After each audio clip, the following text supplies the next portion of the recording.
एक बहुत ही महत्वपूर्ण थ्योरी है आपकी महाद्वीपीय विस्थापन सिद्धांत। इस थ्योरी से क्वेश्चन जरूर पूछे जाते हैं। कॉन्टिनेंटल ड्रिफ्ट थ्योरी आपकी, ठीक है।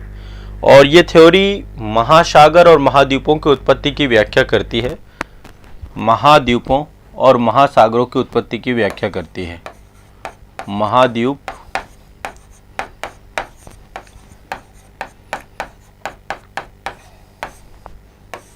इन दोनों की उत्पत्ति की व्याख्या महाद्वीपीय विस्थापन सिद्धांत से देखने को मिलता है। ये आप देख पा रहे हैं, ये पहले का जो है रूप है और ये वर्तमान रूप है। मैं थोड़ा सा एक बार मानचित्र आपको दिखाता हूँ। आज जो आप एटलस देखते हैं ना, ये एटलस नहीं है।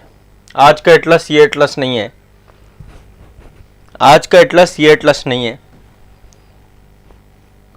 महाद्वीपीय सिद्धांत को यदि आप देखेंगे तो पहले सारे भूखंड एक जगह पे जुड़े हुए थे। इससे पहले एक बात बता देते हैं, पृथ्वी पर सबसे बड़े स्थलीय भाग को महाद्वीप कहते हैं, ठीक है, कॉन्टिनेंट कहते हैं। पृथ्वी पर बड़े जो स्थलीय भाग होते हैं उनको आप क्या कहते हैं? महाद्वीप। अभी वर्तमान में 7 महाद्वीप हैं पृथ्वी पर, ठीक है।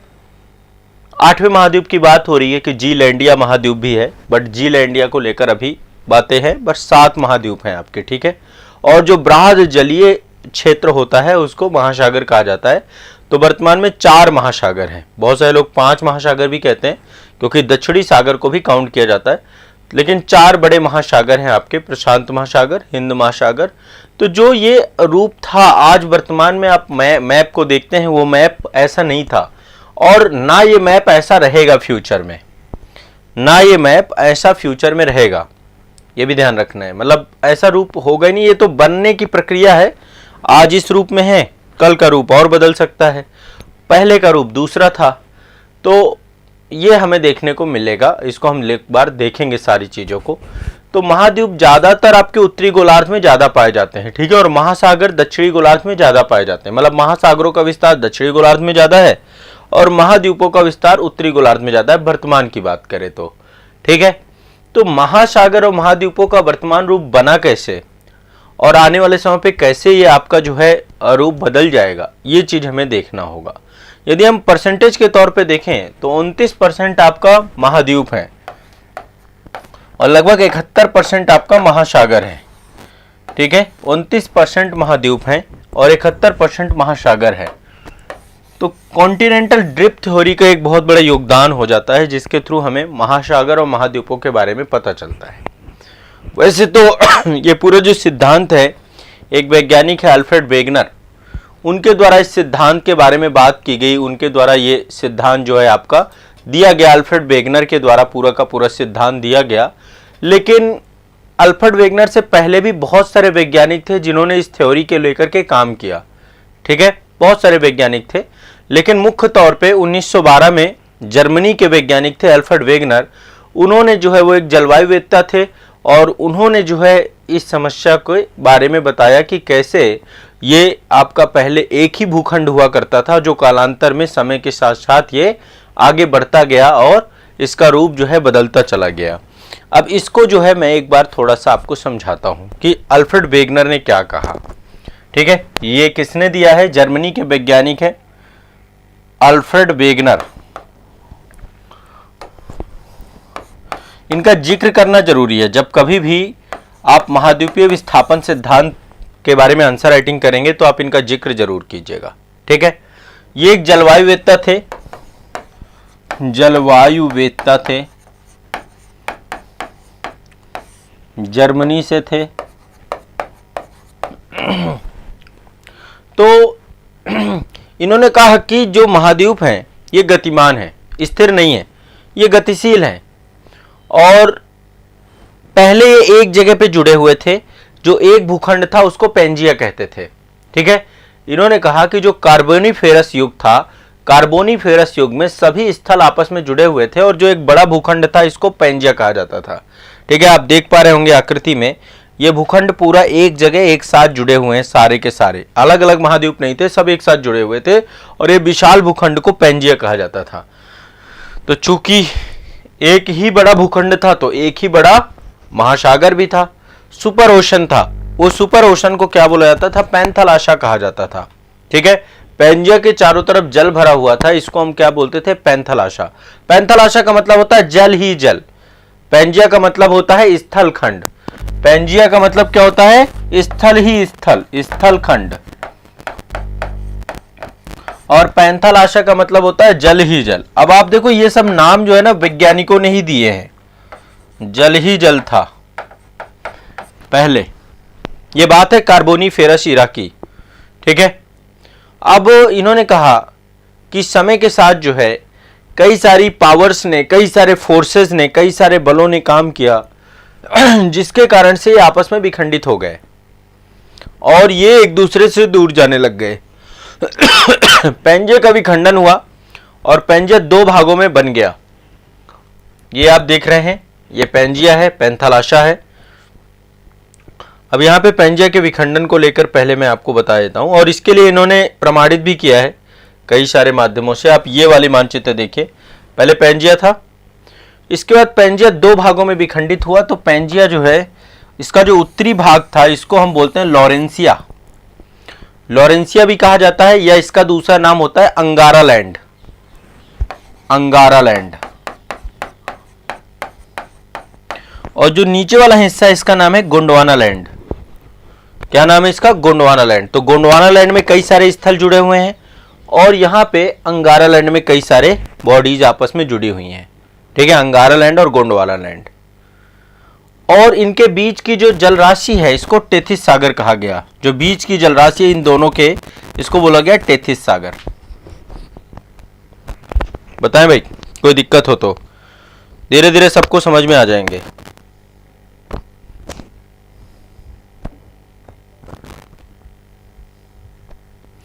अनुपम दास जी करें 12th पढ़ रहे हैं, यूपीएससी क्रैक करना चाहते हैं, सो तैयारी कैसे करें?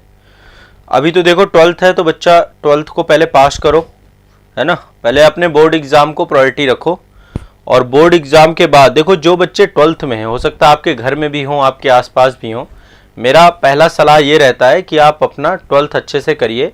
अभी इतना दबाव मत लीजिए, ठीक है, यूपीएससी करना है, सही बात है, पर 12th वाले बच्चों को मेरा सीधा सा सलाह ये है कि इसके बाद कोई अच्छा विश्वविद्यालय चुनिए, अच्छा कोई भी डिग्री कॉलेज चुनिए, अच्छा विश्वविद्यालय चुनिए यदि पॉसिबल हो सके, यदि सेंट्रल यूनिवर्सिटी में आपका एडमिशन हो पाए। अब देखो आप करना क्या चाहते हो, आपका एकेडमिक लाइफ भी बहुत शानदार होनी चाहिए। आप ग्रेजुएशन में बहुत शानदार, आप बढ़िया से ग्रेजुएशन में यदि साइंस के स्टूडेंट हैं तो साइंस के सब्जेक्ट लीजिए, और यदि आर्ट्स से करना चाहते हैं लेकिन अच्छा जगह होना चाहिए, परिवेश अच्छा होना चाहिए। ये नहीं कि आपने एडमिशन ले लिया अब स्कूल ही नहीं जा रहे हैं, विद्यालय ही नहीं जा रहे हैं, है ना, तो वो माइंडसेट के साथ ग्रेजुएशन मत करना। ग्रेजुएशन बढ़िया से करो, उसको भी बढ़िया से दो, जो भी सब्जेक्ट लो उनके साथ न्याय करो, जस्टिस करो, और इसी के साथ तैयारी अपनी साथ साथ ही स्टार्ट कर दो। तैयारी के पास दो विकल्प हैं, या तो अपने संस्थान से जुड़ जाओ, तो यहाँ पे आपको प्रॉपर क्लासेस होंगी आपकी। अभी 2026 वाले बैच भी हम लॉन्च करेंगे, तो आपको जो है ज़्यादा तनाव नहीं लेना, पहले आप आराम से करो और फिर आप ज्वाइन कर लो, आराम से पढ़ते रहो, क्लासेस हो जाएंगी। ये कार्बोनीफेरस इरा की बात है, ठीक है, दोनों स्थल खंडों के बीच में नहीं बनी और दोनों अलग हो गए। यहाँ पे टाइम लिखा हुआ है, देखिए 200 मिलियन वर्ष पूर्व ये सब एक साथ थे, 250 मिलियन वर्ष पूर्व ये सब एक साथ थे, आज से 250 मिलियन वर्ष पूर्व एक साथ थे। फिर ट्रियासिक इरा जो था 200 मिलियन वर्ष पूर्व ये क्या हुए, अलग हो गए एक दूसरे से, ठीक है। और इसके बाद देखिए जुरासिक इरा जो आपका आया, फिर धीरे धीरे ये गतिमान होने लग गए, गतिशील होने लग गए। ये हमारा भारतीय भूखंड है, इंडो ऑस्ट्रेलियन, भारत जो है गोंडवाना लैंड का हिस्सा था। तो अब क्या हुआ, इनका जो है फिर से पुनः विखंडन हुआ। पहले देखो पहला विखंडन हुआ, पैंजिया टूटा, पैंजिया बन गया अंगारा लैंड और गोंडवाना लैंड, और इसके बाद जो है आपका यहाँ पे इन पे फिर से विखंडन हो गया, अगेन विखंडन हो गया, आपका विखंडन हो गया इसका भी, ठीक है। तो जब दोबारा विखंडन हुआ, ये फिर विखंडन हो गया, विखंडन पे विखंडन, तो फिर यहां से उत्तरी अमेरिका अलग हो गया, यूरोप अलग हो गया अंगारा लैंड से, यहाँ पे अफ्रीका अलग हो गया, इंडो ऑस्ट्रेलियन प्लेट अलग हो गई। तो दोनों का फिर से जो है आपका अंगारा लैंड का फिर से विखंडन हुआ, तो यूरेशिया बना, उत्तरी अमेरिका बना, ग्रीनलैंड बना, ये सब अलग अलग बने, है ना। ये फिर से टूट गया, ऐसे नीचे फिर टूट गया आपका जुरासिक एरा में, और ये गतिशील होने लग गए उत्तर की तरफ, सारे के सारे जो है उत्तर की तरफ गतिशील होने लग गए, और कुछ पश्चिम की ओर, कुछ भूमध्य सागर, कुछ जो है देखिए कुछ ऐसे जाने लग गए और कुछ ऐसे जाने लग गए, कुछ पश्चिम की ओर जाने लग गए और कुछ जो है विषुवत रेखा की ओर जाने लग गए। जो ये नीचे से थे ना, ये सारे विषुवत रेखा के पास, रेखा के पास जाने लग गए। अब इनका जो रीजन बताया इन्होंने, वेगनर ने कहा कि इसके पीछे रीजन था गुरुत्वाकर्षण शक्ति। इन्होंने रीजन जो दिया है ना, उसके कारण से ये सिद्धांत काफी कमजोर पड़ जाता है, लेकिन ओवरऑल इन्होंने प्रमाणित करने की पूरी कोशिश की है कि आपस में जुड़े थे। मैं भी बताऊंगा क्या क्या इन्होंने आधार दिए हैं। तो अब गुरुत्वाकर्षण किसकी शक्ति? सूर्य और चंद्रमा की। बोला सूर्य और चंद्रमा की जो गुरुत्वाकर्षण शक्ति है ना, उसके कारण से जो है ये मूवमेंट हुआ। अब देखो सूर्य और चंद्रमा की गुरुत्वाकर्षण की शक्ति में इतनी पावर है, तो जल को तो ज्वार भाटा आ जाता है, लेकिन स्थल खंड को मूव करा पाना ये संभव नहीं है। इसके लिए अलग अलग थ्योरी बाद में आई, संवहनीय धारा सिद्धांत, जो प्लेट विवर्तनिकी सिद्धांत को भी बताता है। तो संवहनीय धारा सिद्धांत, बाद में संवहनीय धारा थी ये, तो इसके कारण क्रिटिसाइज भी किया जाता है कि जो ड्राइविंग फोर्स इन्होंने बताया वो सन एंड मून की जो है ग्रेविटेशनल फोर्स नहीं थी, ठीक है, उसको नहीं लेकर चलते हैं। अब देखिए महाद्वीपीय विस्थापन सिद्धांत में फिर आगे चल के आप देखेंगे ये जुरासिक एरा में फिर से विखंडन हुआ, और फिर कालांतर में ये एक दूसरे की तरफ पश्चिम की ओर और विषुवत रेखा की ओर जाते जाते जो आपका 65 मिलियन वर्ष पूर्व ये स्थिति था, और ये वर्तमान का मानचित्र आप ये देख पा रहे हैं, ये वर्तमान स्थिति है। अभी भी आप देखें मूवमेंट चल रहा है, अभी भी मूवमेंट चल रहा है। अभी भी आप देखिए अफ्रीका में यहाँ से महान भ्रंश घाटी बन रही है ना, तो अभी भी मूवमेंट चल रहा है, कोई ऐसा नहीं कि नहीं चल रहा है। तो इसने काफी सारे सपोर्टिंग एविडेंस दिए हैं इसने बहुत सारे सपोर्टिंग एविडेंस दिए हैं। किसने? वेगनर ने। इसने अब बताया कि भैया कोई भी बात देखो हवा में तो नहीं होगी। इसने क्या बताया, एक बार ध्यान से समझिएगा। इसने बताया कि यदि अभी भी, पहली बात तो जो तट हैं वो आपस में मिल रहे हैं एक दूसरे से, कुछ साक्ष्य दिए हैं, साक्ष्य आपको लिखना पड़ेगा।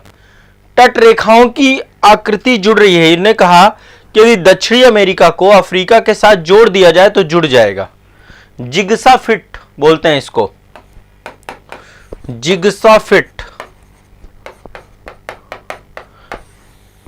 ये भूखंड पहले यहां से जुड़ा था, ये दक्षिणी अमेरिका या अफ्रीका है। आप देखोगे मानचित्र में, यदि आप देखोगे बिल्कुल एग्जैक्ट जुड़ जाएगा आपस में, यानी आकृति साम्य देखने को मिलती है। तो पहला एविडेंस क्या दिया उसने?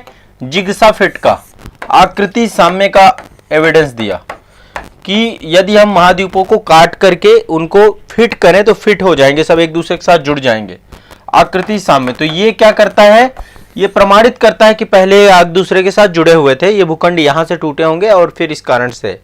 तो ये जो है एक तो जिग्सा फिट है, आकृति साम्य, पहला एविडेंस उसने ये दिया। दूसरा उसने एविडेंस क्या दिया कि जो जीवाश्म में पाए जाते हैं, ये देखिए ये सब आपस में जुड़े हुए थे। देखो ये यहां से जुड़ा हुआ लग रहा है, अंटार्कटिका प्रदेश से सब जुड़े ही थे, इधर से भारत था आपका, यहाँ ऑस्ट्रेलिया जुड़ा हुआ था। तो इन्होंने कहा कि जो जीव जंतु हैं, यहाँ के जीव, जो यहाँ पे रहने वाले मूल जीव हैं, वो यहाँ भी कुछ पाए जा रहे हैं। अब जैसे यहाँ पे क्या है, अफ्रीका में एशियाई शेर केवल भारत में पाए जाते हैं, गिरी प्रदेश में, है ना, जबकि वो अफ्रीका की मूल रूप से पाए जाने वाले शेर हैं। तो अफ्रीका में जो शेर पाए जाते हैं वो भारत में गिरी प्रदेश में पाए जाते हैं, गुजरात क्षेत्र में। तो वो गुजरात क्षेत्र में कहां से पहुंच गए? तैर के थोड़ा ना पहुंच गए। पहले ये भूखंड आपस में यहाँ पे जुड़ा हुआ था हॉर्न ऑफ अफ्रीका के पास। तो जब जुड़ा हुआ था तो यहाँ पे उस हिस्से से उस हिस्से पर कुछ वनस्पतियां पहुंच गई, जीव जंतु पहुंच गए। तो इसने बताया कि जीव जंतुओं का भी एक दूसरे की तरफ, ठीक है। दूसरा इन्होंने ये बताया कि जो ये हमारी चट्टाने हैं, ये चट्टान, ये चट्टानों में साम्यता है। ये इसकी चट्टानों को देख लीजिए और इसकी चट्टानों को देख लीजिए, इन दोनों चट्टानों की जो विशेषताएं होती हैं वो एक जैसी हैं। तो दूसरा एविडेंस है जीवाश्म अवशेषों का, एक जैसे जीवाश्म पाए जा रहे हैं यहां पर, जीवाश्म अवशेष है ना, ये भी दिखाता है कि कहीं ना कहीं पे एक दूसरे के साथ जुड़े हुए हैं। ठीक है, दूसरा जो है वनस्पतियां, जीव जंतुओं का आपस में, ठीक है, वनस्पतियां और जीव जंतु। तीसरा नंबर है वनस्पतियां और जीव जंतु में साम्यता, वनस्पतियां एवं जीव जंतु। ठीक है, एक जैसी वनस्पतियां हैं, एक जैसे जीव जंतु हैं, वो सारी चीजें यहां पर देखने को मिलती हैं। ठीक है, एक इशू ये बहुत बड़ा है, वनस्पतियां और जीव जंतु भी आपस में जुड़े हो सकते हैं। ठीक, ये आप देख सकते हैं, जो वनस्पति यहां पाई जा रही है वो वनस्पति यहां पाई जा रही है, वो वनस्पति यहां पाई जा रही है, वो वनस्पति यहां पाई जा रही है। जो जीव जंतु यहां पाए जा रहे हैं वो जीव जंतु यहां पाए जा रहे हैं, वो जीव जंतु यहां पाए जा रहे हैं। ठीक है, जो यहां पाए जा रहे हैं वो यहां पाए जा रहे हैं, मतलब कि इससे प्रमाणित हो रहा है कि ये पहले आपस में जुड़े रहे होंगे।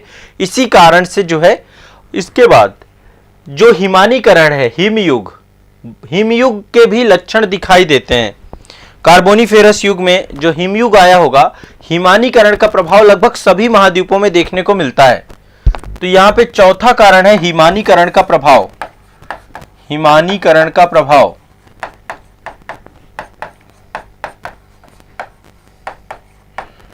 जिक्साफिट, जीवाश्म अवशेष एक जैसे पाए जा रहे हैं, चट्टानें एक जैसी पाई जा रही हैं। चट्टानें भी लिख लीजिए 5 नंबर, चट्टानों में समानता, चट्टानों के गुणों में समानता, चट्टानों के गुणों में समानता, ये सब एविडेंस दिए उसने, कोई बात हवा में थोड़ो ना करेंगे हम। चट्टानों के गुणों में समानता, समझ रहे हैं सभी लोग। तो वेगनर ने ये पूरा का पूरा जो है स्थिति बनाई, अल्फ्रेड वेगनर ने।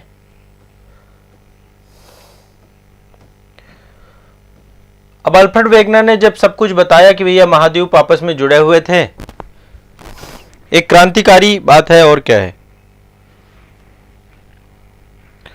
पूजा जी क्या पूछ रही हैं, क्या एक सर्विसमैन भी बिल्कुल दे सकते हैं यूपीएससी का एग्जाम? आपके पास एज है यदि तो आप बिल्कुल फॉर्म दीजिए, यदि आप एलिजिबल हैं तो बिल्कुल फॉर्म डालिए, कोई दिक्कत नहीं है। एक सर्विसमैन हो या कोई भी हो, आपके पास एज होनी चाहिए। अब ये चीज़ आप पता कर लीजिएगा कि जो आपने जॉब की है वो जॉब माइनस हो, वहाँ संभवतः मेरे ख्याल से जैसे अदर स्टेट वगैरह में क्या होता है ना, जैसे आपकी सर्विस माइनस हो जाती है एज में, वो चीज़ तो वो शायद मेरे ख्याल से यूपीएससी में संभवतः है या नहीं है, एक बार देखना पड़ेगा।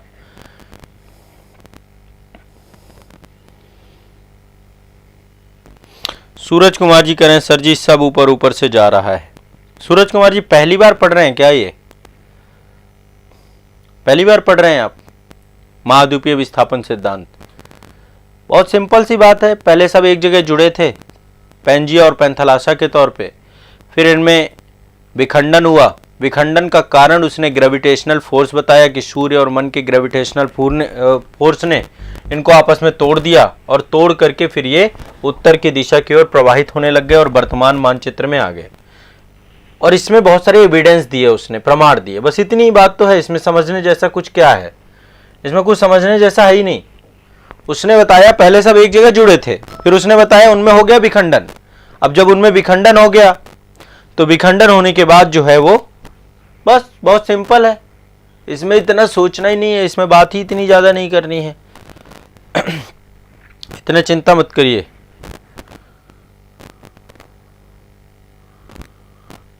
हाँ, तो एक तो ये क्लियर हो गया।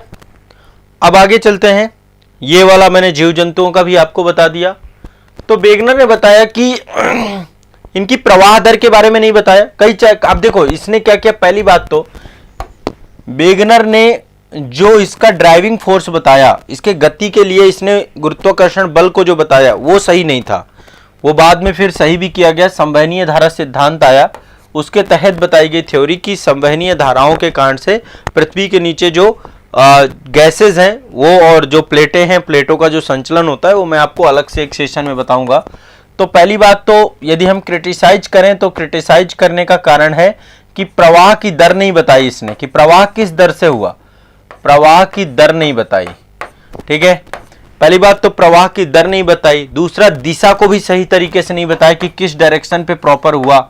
ना तो डायरेक्शन के बारे में जानकारी मिलती, ना प्रवाह की दर के बारे में जानकारी मिलती, और ना ही ये पता चलता है कि प्रवाह बल क्या है। प्रवाह बल पर भी, प्रवाह बल जो इन्होंने गुरुत्वाकर्षण बल बताया, वो गुरुत्वाकर्षण बल भी सही नहीं है। ठीक है, गुरुत्वाकर्षण बल के माध्यम से महाद्वीपों का प्रभाव संभव नहीं है।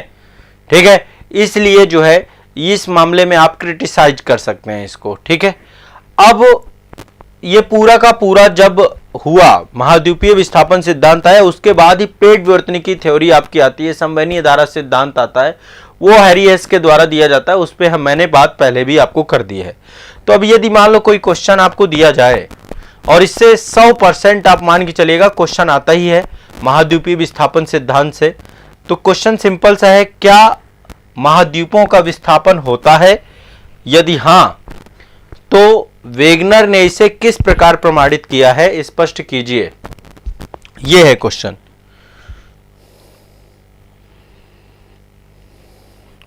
देखो, हॉर्न ऑफ अफ्रीका जो है ना आपका, ये है, मैं एक बार थोड़ा सा दिखा देता हूं रफली। आप लोग मानचित्र की मेरी क्लास नहीं की क्या आपने?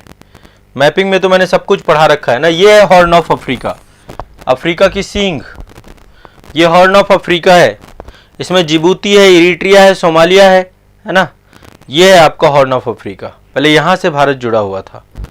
अफ्रीका का ये वाला हिस्सा, यहाँ पे लाल सागर है, इधर देखेंगे लाल सागर है, रेड सी है। ठीक है, फिर उधर आपका इधर मिस्र तो नहीं आता। हॉर्न ऑफ अफ्रीका पे जिबूती है, इरिट्रिया है, इथोपिया भी यहाँ पे है और सोमालिया है। ठीक है, 4 कंट्रीज आते हैं इसमें। जिबूती एक छोटा सा देश है। एक बार मैपिंग वाली क्लासेस आप मेरी कर लीजिएगा।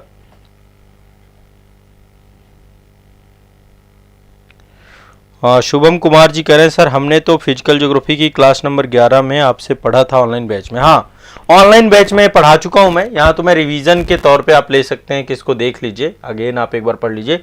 अब इस क्वेश्चन को लिखिएगा और इस पे आपको डायग्राम बनाना पड़ेगा। देखो, ज्योग्राफी के जो भी क्वेश्चन हैं उन पे डायग्राम जरूर बनाना सीख लीजिएगा। डायग्राम आपको बनाना पड़ेगा इस पे, और डायग्राम ये वाला बनाना पड़ेगा।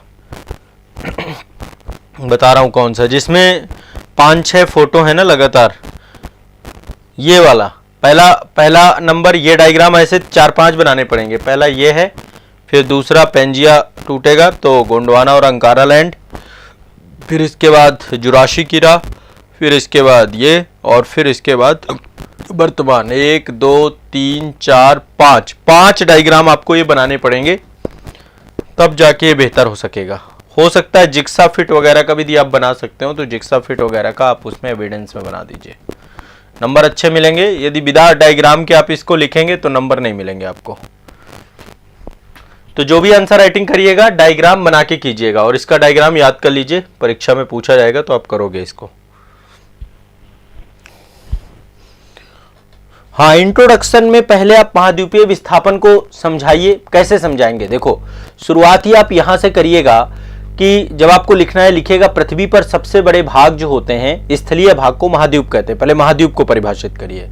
पृथ्वी पर सबसे बड़े स्थलीय भाग को महाद्वीप कहते हैं और सबसे बड़े जलीय भाग को महासागर कहते हैं। पहले ये बताइए। ठीक है, महाद्वीपों का विस्तार उत्तरी गोलार्ध में अधिक है, जबकि महासागरों का विस्तार दक्षिणी गोलार्ध में अधिक है। पहले ये लिख लीजिए। तो अब इसके बाद आगे लिखिए कि वर्तमान रूप जो हम महाद्वीपों का देखते हैं, ये प्राचीन काल में ऐसा नहीं था। महाद्वीप एक गतिशील स्थिति पर वर्तमान में है, और इसके बारे में जानकारी हमें महाद्वीपीय सिद्धांत से मिलती है, जिसको अल्फ्रेड वेगनर ने दिया था। अब इसके बाद बताइए कि अल्फ्रेड वेगनर जर्मनी के एक जलवायुवेत्ता थे, जिन्होंने जलवायु के अध्ययन क्रम में यह बताने का प्रयास किया कि महाद्वीप स्थिर न होकर के गतिशील थे, और यही चलकर आगे चले महाद्वीपीय विस्थापन सिद्धांत कहलाया। अब बताइए कि महाद्वीपीय विस्थापन, इस सिद्धांत के अनुसार कार्बोनीफेरस इरा में, कार्बोनीफेरस युग में सभी स्थल आपस में जुड़े हुए थे, जिन्हें हम पैंजिया कहते हैं। पैंजिया का मतलब होता है स्थल खंड। पैंजिया के चारों तरफ जल भरा हुआ था, जिसे वेगनर ने पैंथालाशा का नाम दिया है। पैंथालाशा का मतलब होता है जल ही जल। ये इस तरीके से लिख डालिए, बस सिंपल सी बात है, क्लियर है। और फिर बताइए कि कालांतर में पैंजिया का विखंडन हुआ, जिसका कारण वेगनर के द्वारा गुरुत्वाकर्षण बल को दिया गया। ठीक है, पैंजिया के विखंडन के परिणाम स्वरूप उत्तरी भाग अंगारा लैंड और दक्षिणी भाग गोंडवाना लैंड, ठीक है, ये लिख दीजिए। और दोनों के मध्य के जलीय भाग को टेथिस सागर कहते हैं। अंगारा लैंड में पुनः विखंडन हुआ, उत्तरी अमेरिका, ग्रीनलैंड और यूरेशिया बने, और गोंडवाना लैंड के पुनः विखंडन से दक्षिणी अमेरिका, अफ्रीका, ऑस्ट्रेलिया और मेडागास्कर का निर्माण हुआ। इस तरीके से लिखेंगे। दोनों महाद्वीपों का पश्चिम और उत्तरी दिशा में इनका जो है प्रवाह चालू हुआ। और इसके बाद लिख दीजिए साक्ष्य, evidence in support of continental drift theory के जितने भी 5 एविडेंस मैंने बताए, जिक्सा फिट दे दीजिए, जीवाश्म अवशेष दे दीजिए। ठीक है, अभी भी ग्रीनलैंड जो है पश्चिम दिशा की ओर लगातार गतिशील है, तो ग्लेशियर के जो आपकी वनस्पतियों के साक्ष्य दे दीजिए। ये सारे साक्ष्य आप दे दीजिए, आपका हो जाएगा। अब यदि इतना नहीं लिख पाएंगे तब तो फिर देखो कितना, कोई आपका ऐसा थोड़ा ना कि मैं बोल बोल के एक एक लाइन लिखवाऊंगा। सोचिए, जितना पढ़ाया, जो समझाया उसको लिखने का प्रयास करेंगे तभी लिख पाएंगे, तब ये क्वेश्चन हो पाएगा। ठीक है, बहुत सिंपल है, कठिन नहीं है। और यदि कठिन लग रहा है तो दोबारा इस सेशन को देखिए, तब समझ में आ जाएगा। ठीक है, चलिए।